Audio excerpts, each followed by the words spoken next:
Lepo Mikko suurejooneline kompositsioon talvisest hommikust on elavaks tõestuseks tema enda õpetusest, mis rõhutas värvide kihilist kasutamist.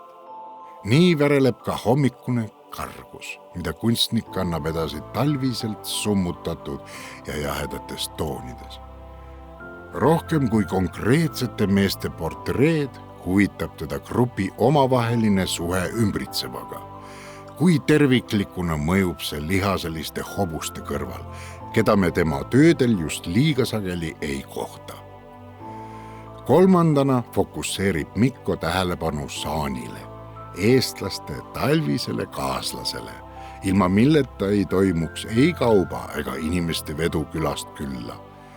Meie ees on tõeline pastoraal Eestimaast ja selle inimestest.